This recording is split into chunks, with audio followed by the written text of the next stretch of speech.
ఒక ఆదర్శవంతమైన ట్రస్ట్ని నేను ఏర్పాటు చేయాలనుకుంటున్నాను. ట్రస్ట్ బాధ్యతల్ని నీకు అప్పగించాలనుకుంటున్నాను. ఎలాగైనా ఆ ఇంట్లో మనం బాగా వేయాలి. ముందు నాతో చేతులు కలపండి.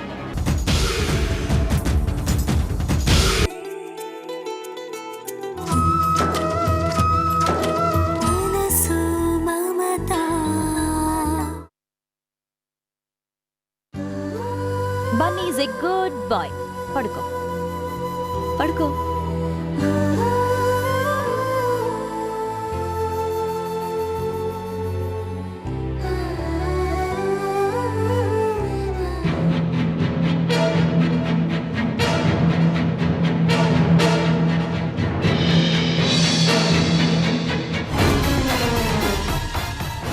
బెంగళూరంటే దగ్గర దాపా, అంత దూరం, అందులోనూ కారులో ఒక్కదానివి వెళ్ళడం. ఇంకొక్కసారి ఆలోచించమ్మా.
ఎవరు? అత్తయ్య, నేను. తలుపు తీయండి. ఏమిటమ్మా ఇంత రాత్రి పూట వచ్చావు? చెప్తాను, ఉండండి. శశాంక్, శశాంక్, శశాంక్, శశాంక్. సౌందర్య ఏమైంది? కొంపదీసి మా అన్నయ్య గాని బాధ్యత అనేలేదు కదా. మామాజీ, ఆ ముసలాడు చేస్తే ఏం లాభం? అధికారం మొత్తం ఇప్పుడు ఆ గాయత్రి చేతుల్లో ఉంది. అంటే ఏకంగా తననే ఆ శుభవార్త చెప్పాలనే వచ్చాను. తెల్లారగానే గాయత్రీదేవి బెంగళూరు వెళ్తోంది ఒంటరిగా. అంటే ఇదే మనకి గొప్ప అవకాశం. ఈ అవకాశాన్ని మనం ఉపయోగించుకోవాలి. నువ్వేమంటున్నావో నాకు అర్థం కావడం లేదమ్మా. కంగారు పడకుండా నేను చెప్పేది జాగ్రత్తగా వినండి. తన ఫ్రెండ్ పెళ్లికని గాయత్రీదేవి బెంగళూరు వెళ్తోంది. వెళితే మనకేంటమ్మా లాభమా? లాభం ఉంది కాబట్టే చెప్తున్నాను. తెల్లారగానే గాయత్రి కారులో బయలుదేరుతోంది, కానీ తిరిగి రాదు.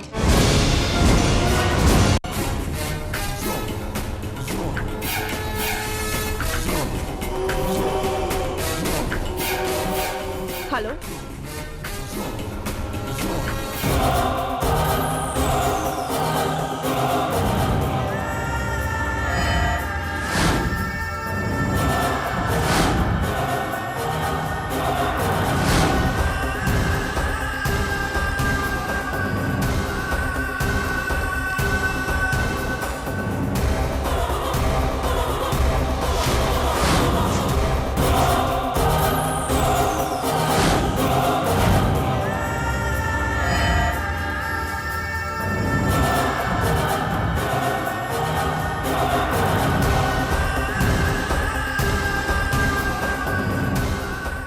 కోప తీసి దొరికిపోం కదా.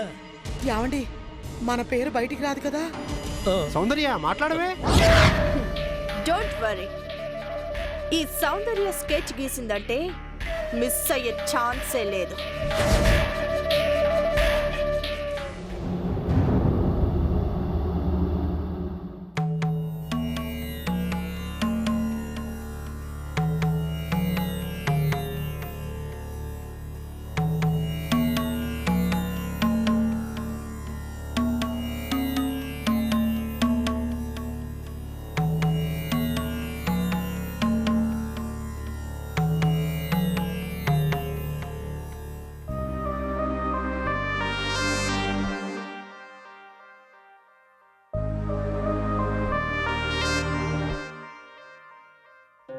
బన్నీ, రాత్రే కదరా సరే అన్నావు, తెల్లారగానే పేచి ఏమిట్రా? బన్నీ, మీ అమ్మకి టైం అవుతుంది, రా నాన్న. ఇదిగో బన్నీ బాబు, చెప్పిన మాట అంటే ఇవాళ లడ్డూలు చేసేడతాం. నాకేమొద్దు, నువ్వే మింగు లడ్డూలు. ఏంటి ఇదంతా కోపమే? అవును, ఇవన్నీ కోపం వచ్చింది. సరే, మా బన్నీ బాబుకి కోపం పోవాలంటే ఏం చేయాలంట? ప్రామిస్ చేయాలి. అబ్బో, ప్రామిసే? సరే, ప్రామిస్. ఇప్పుడు చెప్పు. మార్నింగ్, ఈవినింగ్, నైట్ 3 times నాకు ఫోన్ చేయాలి. లేచావా, తిన్నావా, పడుకున్నావా అని అడగాలి. ఓకే. అంతేకాదు, ఫోన్లో ముద్దులు కూడా పెట్టాలి. ఓకే. ఇక దిగుతావా?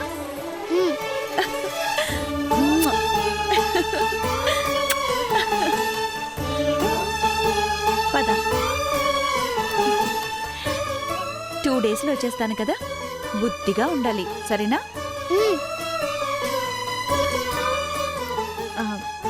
సౌందర్య, నేను వచ్చేదాకా అత్తయ్య వాళ్ళకి ఏం కావాలో కాస్త నువ్వే చూసుకోవాలి. అక్క, ఆ మాట నువ్వు ప్రత్యేకంగా నాకు చెప్పాలా? నేనున్నాను కదా. అందుకే కాదేటి ఆ అమ్మక బ్యాంగ.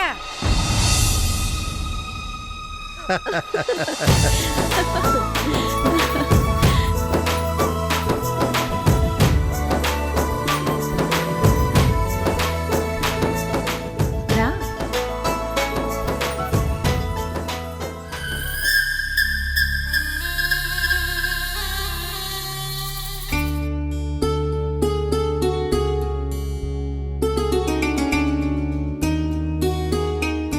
అమ్మ గాయత్రి, జాగ్రత్త అమ్మా. వెళ్ళిన వెంటనే ఫోన్ చెయ్యే. అలాగే అత్తయ్య. ఏమిటో 12 గంటల ప్రయాణం, మధ్యలో ఎక్కడైనా కారాపి కొంచెం రెస్ట్ తీసుకోమ్మా. అలాగే మావయ్య, మీరేం వరీ కాకండి. నేను ఊళ్ళో లేను కదా అని మందులు వేసుకోవడం అశ్రద్ధ చేయకండి. సాధ్యం మాత్రం నన్ను ఊరుకుంటానేటమ్మా. గాయత్రమ్మ రాడరని గొంతులేసి మింగించను. అప్పుడు కుదురుతుంది తాతయ్యకి తిక్క. ఓరి బడవా.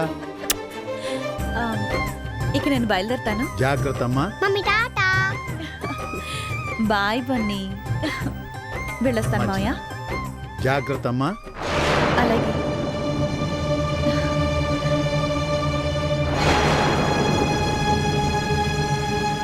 బాయ్ అమ్మా. బాయ్ నాన్న.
ఏమయ్యా బ్లాస్టింగ్ ఎప్పుడు మొదలు పెడుతున్నారు?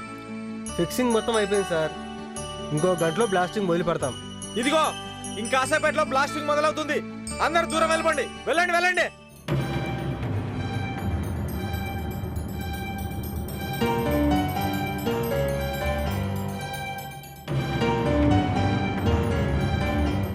ఏటో రోజు ఈ రాళ్ళు కొట్టడం, మధ్య మధ్యలో ఈ బాంబులు పేల్చడం.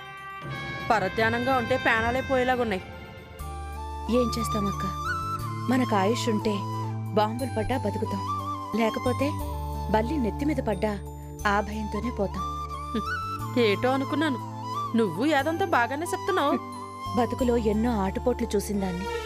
అందుకే ప్రాణాల మీద తీపి లేదు, బాంబులంటే భయమూ లేదు. ఇగో పావనమ్మ, ఆ మాటే అనద్దనేది. నువ్వు కలకాలం చల్లగా ఉండాలి. నీ పుణ్యమా అని నా కూతురు గౌరీ 4 అక్షర ముక్కలు నేర్చుకుంటుంది. నా ముగుడా తాగుపోసి సచ్చినాడు, నేనా చదువురాని మొద్దుని. నువ్వేం దిగులు పడకక్క, గౌరీ తెలివైన పిల్ల, తప్పకుండా చదువుకుని గొప్ప ఉద్యోగమే చేస్తుంది. అదేనమ్మ నా ఆశ కూడా. నేను కూలి పని చేసినా నా కూతురు మాత్రం గొప్పగా బతకాలా, మంచి పేరు తెచ్చుకోవాలా. అన్నట్టక్క, ఇవాళ గౌరీకి స్కూల్ లేదు కదా, ఈ పాటికి ఏం చేస్తూ ఉంటుందంట? ఇంకేటి చేస్తది, నువ్వు నేను ఇద్దరు ఇంటికన్నేం కదా, తోటి పిల్లలతో ఏ గాలిపాటాలో ఎగరేస్తా ఉంటది.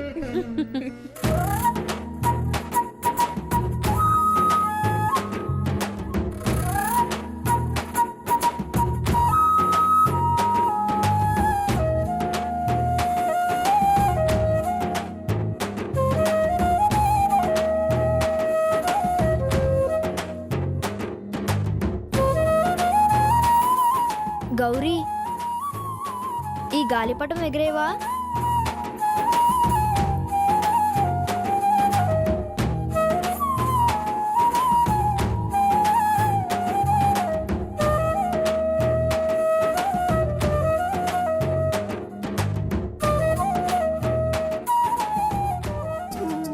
గౌరీ, నువ్వు బాగా పట్టుకో. నేను బాగానే ఎగిరేస్తున్నాను, నువ్వే సరిగ్గా లాగు.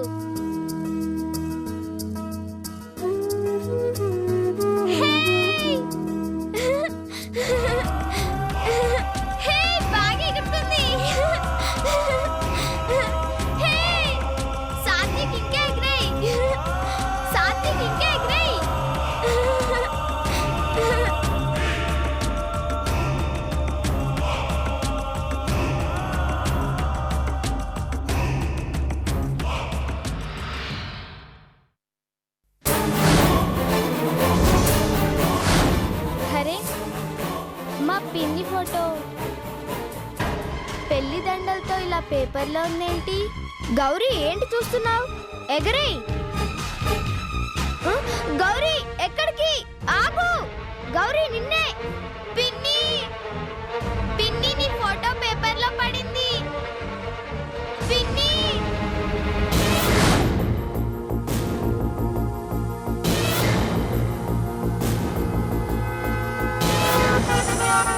రే త్వరగా కానీ